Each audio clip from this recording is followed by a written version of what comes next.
ಈ ಮನುಷ್ಯ ಒಂದು ದೊಡ್ಡ ಕಲ್ಲನ್ನು ಎತ್ತಿಕೊಂಡು ಮುಂದೆ ಕಾಣುವ ಕಲ್ಲಿಗೆ ಹೊಡೆಯುತ್ತಾನೆ. ಮತ್ತೆ ಈ ಕಲ್ಲಿನಿಂದ ಹೊರಗೆ ಮರಳು ಬರಲು ಪ್ರಾರಂಭವಾಗುತ್ತದೆ. ಮತ್ತೆ ಈ ಮನುಷ್ಯ ಮತ್ತು ಇವರ ಸ್ನೇಹಿತರು ಎಲ್ಲರೂ ಸೇರಿಕೊಂಡು ಕಲ್ಲನ್ನು ತೆಗೆದುಕೊಂಡು ಮುಂದೆ ಕಾಣುವ ಕಲ್ಲಿಗೆ ಹೊಡೆಯುತ್ತಾರೆ. ಆದ್ದರಿಂದ ಈ ಮಷಿನ ಒಳಗಡೆ ಇರುವ ಮರಳು ಹೊರಗಡೆ ಬರುತ್ತದೆ.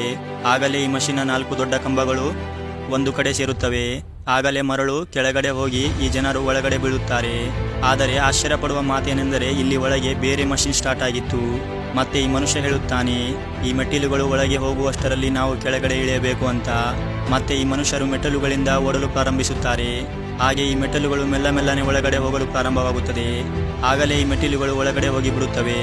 ಆಗ ಈ ಮನುಷ್ಯರು ನೀರಿನ ಒಳಗಡೆ ಬೀಳುತ್ತಾರೆ. ಆದರೆ ಈ ಮನುಷ್ಯರು ಒಳಗಡೆ ಹೋಗಿ ನೋಡಿದಾಗ ಇವರ ತಲೆ ತಿರುಗಿ ಬಿಡುತ್ತದೆ. ಯಾಕೆಂದರೆ ಈ ಮಿಷಿನ್ನಲ್ಲಿ ತುಂಬ ಚಿನ್ನಗಳು ಮತ್ತು ನಾಣ್ಯಗಳು, ವಿಗ್ರಹಗಳು ತುಂಬಿಕೊಂಡಿದ್ದವು.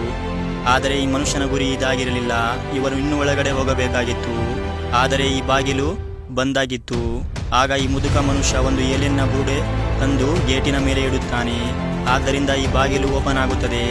ಆದರೆ ಈ ಮನುಷ್ಯರು ಒಳಗಡೆ ಬಂದು ನೋಡಿದರೆ ಇಲ್ಲಿ ತುಂಬ ಚಿನ್ನ ಇತ್ತು. ಮತ್ತೆ ಇವರ ಮುಂದೆ ಮನುಷ್ಯನ ಬುರುಡೆ ಮತ್ತು ಮೂಳೆಗಳು ಕಾಣಿಸುತ್ತದೆ. ಆಗಲೇ ಈ ಹುಡುಗಿ ಮುದುಕನಿಂದ ಈ ಬುರುಡೆಯನ್ನು ಕಿತ್ತಿಕೊಂಡು ಏಲಿಯನ್ನ ಹತ್ತಿರ ಹೋಗುತ್ತಾಳೆ. ಈ ಹುಡುಗಿ ಯಾವಾಗ ಏಲಿಯನ್ನ ಹತ್ತಿರ ಹೋಗುತ್ತಾಳೋ ಆ ಬುರುಡೆ ತನ್ನನ್ನು ತಾನು ಜೋಡಿಸಿಕೊಳ್ಳುತ್ತದೆ. ಆಗಲೇ ಇಲ್ಲಿ ಒಂದು ಧಮಾಕವಾಗುತ್ತದೆ. ಮತ್ತೆ ಇಲ್ಲಿಂದ ಒಂದು ಏಲಿಯನ್ ಸ್ಪೇಸ್‌ಶಿಪ್ ಹೊರಗಡೆ ಬರುತ್ತದೆ.